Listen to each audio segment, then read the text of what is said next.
नमस्कार। आज हमारे साथ भरत जी हैं, मयंक जी हैं, चंद्रकांत जी हैं और मैं खुद हूं। आज हम चारों पत्रकार मिलकर के दिल्ली में आम आदमी पार्टी की हार की और मिल्कीपुर में समाजवादी पार्टी की हार का ऐसा एनालिसिस करेंगे जो आपने कहीं नहीं सुना होगा। एक एक इंपॉर्टेंट फैक्टर पर बात करेंगे। भरत जी, मैं शुरुआत आपसे करूंगी। सबसे पहले तो आप बताना शुरू करिए कि आखिर इतनी बुरी, इतनी प्रचंड हार आम आदमी पार्टी को क्यों देखनी पड़ी। देखिए प्रज्ञा जी, इसको समझने के लिए सबसे पहले जल्दी से आपको आंकड़ा समझना पड़ेगा कि भारतीय जनता पहले समझना पड़ेगा भारतीय जनता पार्टी की वजह से आम आदमी पार्टी हारी, किससे हारी, ये समझना पड़ेगा। तो ये समझने के लिए सबसे पहले आपके सामने ये रहा आंकड़ा। ये आंकड़ा ये बता रहा है कि आम आदमी पार्टी भारतीय जनता पार्टी से नहीं हारी प्रज्ञा जी, आम आदमी पार्टी हारी है कांग्रेस से। सबसे पहले ऊपर की ओर आप देखेंगे 43.55%, यानी 43% वोट आम आदमी पार्टी को मिला। और चौथे नंबर पर नजर डालेंगे तो बीजेपी लिखा हुआ है, वहां पर 45% वोट बीजेपी को मिला। यानी बीजेपी और आम आदमी पार्टी के बीच में 2% का अंतर है। 2% वोट अगर आम आदमी पार्टी को मिला होता तो आम आदमी पार्टी की सरकार दिल्ली में होती और अरविंद केजरीवाल प्रेस कॉन्फ्रेंस कर रहे होते। लेकिन अब यहीं पर नीचे छठे सातवें नंबर पर चले आइए। नीचे कांग्रेस है, कांग्रेस के सामने 6% वोट बैंक लिखा हुआ है कि 6% वोट दिल्ली में कांग्रेस को मिला।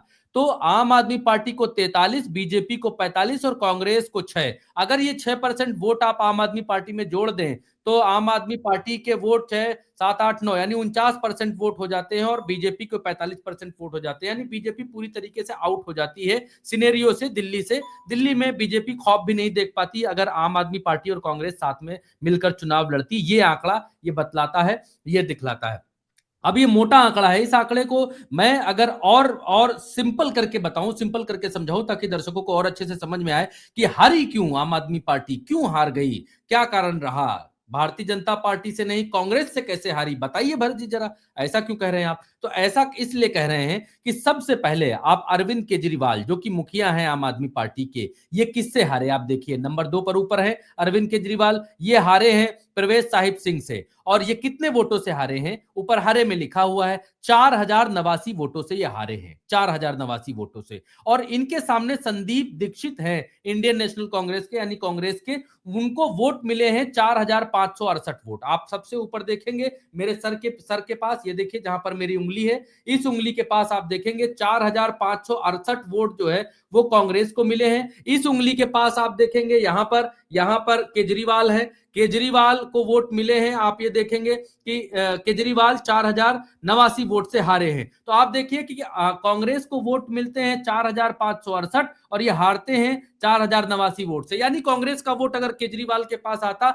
या फिर केजरीवाल और कांग्रेस मिलकर चुनाव लड़ते तो ये जो दुर्गति हो गई है कांग्रेस की, आम आदमी पार्टी की, ये दुर्गति आपको देखने को नहीं मिलती। ये सिर्फ एक इकलौते अरविंद केजरीवाल की बात नहीं है। आप आगे चलेंगे, आगे देखिए, आगे आप देखेंगे मनीष सिसोदिया नंबर 2 के आदमी। मैं बड़े बड़े लोगों की नाम बताऊंगा, ज्यादा वक्त दर्शकों का नहीं लूंगा। नंबर 2 पे आप देखेंगे मनीष सिसोदिया हैं। मनीष सिसोदिया 675 वोटों से चुनाव हारे हैं। कितना? 675 वोटों के साथ चुनाव हारे हैं। और तरविंदर सिंह मारवा है, उनसे चुनाव हारे हैं भारतीय जनता पार्टी के। और यहीं पर कांग्रेस को 7350 वोट मिले हैं। मेरी उस उंगली के नीचे देखेंगे तो आप पाएंगे कि कांग्रेस को 7350 वोट मिले हैं और मनीष सिसोदिया 675 वोट से हारे हैं। यानी आम आदमी पार्टी को कांग्रेस ने छका छका कर हराया है। कांग्रेस की वजह से आम आदमी पार्टी की लुटिया डूब गई है। चलिए इनको भी छोड़ देते हैं, ये नंबर 2 के आदमी हैं, इनको भी छोड़ देते हैं। अब अगला नाम आप देखेंगे अवध ओझा का। अवध ओझा यहां पर देखिए चुनाव, इनको इनको ये 28,072 वोट से हारे हैं। लेकिन यहां पर कांग्रेस को 16,549 वोट मिले हैं। यहां पर बिल्कुल कांग्रेस की वजह से नहीं आ रहे हैं। लेकिन अगर कांग्रेस और अवध ओझा और इनकी पार्टी साथ में होते तो टेम्पो कुछ और सेट हो सकता था। या फिर अगर यहां से मनीष सिसोदिया चुनाव लड़ते और अवध ओझा को दूसरी जगह से लड़ाया जाता तो सिनेरियो कुछ और हो सकता था। चलिए इनको भी छोड़ देते जल्दी से, क्योंकि बहुत लोग हैं जो अपनी अपनी बातों को रखने वाले, अपनी अपनी बातों को रखेंगे। यहां पर आप देखिए एक एक और मैं आपके लिए सैंपल लेकर आया हूं। यह भी इलेक्शन कमीशन का डेटा है, कोई भरत यादव का डेटा, प्रज्ञा मिश्रा का डेटा नहीं है। आप देखेंगे इस उंगली के मेरे नीचे यहां पर जो है सौरभ भारद्वाज हैं। ये चुनाव हारते हैं 3188 वोटों से। और यहां पर कांग्रेस को, मेरी इस उंगली के नीचे देखिए, यहां पर कांग्रेस को वोट मिलते हैं 6711। अगर यहां पर कांग्रेस और आम आदमी पार्टी मिलकर चुनाव लड़ती और ये वोट प्लस में हो जाते तो यहां से बीजेपी की हिम्मत चुनाव जीतने की नहीं थी।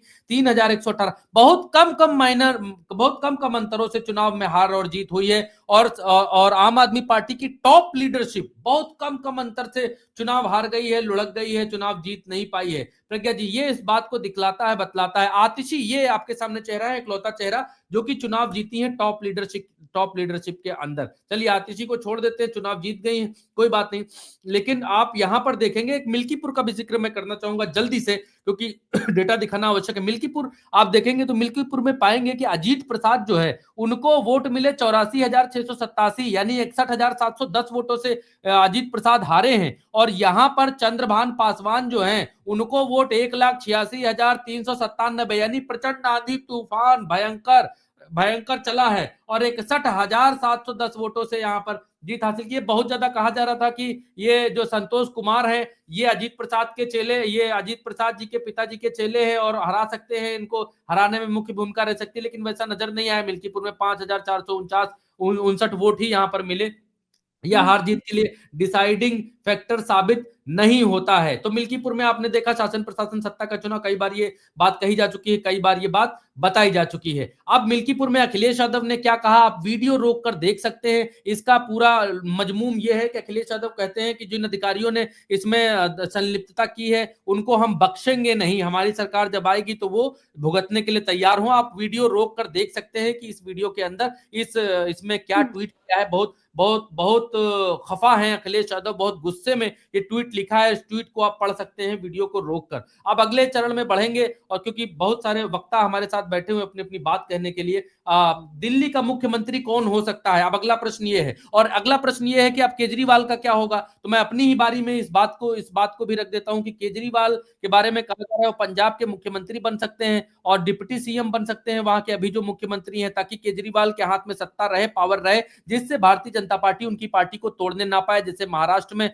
2 पार्टियों को तोड़ा, एनसीपी को तोड़ा, शिवसेना को तोड़ा, बिहार में एलजेपी को तोड़ा, उस तरीके से टूट फूट ना करने पाए। क्योंकि अब आप पहला एजेंडा भारतीय जनता पार्टी का यही होगा कि आम आदमी पार्टी को कैसे तोड़ा जाए। तो अब अगला कदम केजरीवाल का ये होगा कि किस तरीके से अपनी पार्टी को वो बचाएं। इसके अलावा एक और चीज है कि आप कौन मुख्यमंत्री बन सकता है भारतीय जनता पार्टी की तरफ से। नाम एक कुमार विश्वास का चल रहा है, कहा जा रहा है कुमार विश्वास को कहीं चुनाव लड़ाकर मुख्यमंत्री बनाया जा सकता है। स्मृति ईरानी का नाम भी चल रहा है। ये हो रहा है कि बहुत दिन से बर्फ में लगी हुई है स्मृति ईरानी, अब उनको कहीं ना कहीं से टिकट दे, अब उनको लाइमलाइट में लाने का समय आ चुका है, क्योंकि दिल्ली का मुख्यमंत्री अगर महिला होगा तो फिर इनसे अच्छा कोई बेहतर चेहरा नहीं होगा। अब ये मनजिंदर सिंह सिरसा है, इनका नाम भी चल रहा है।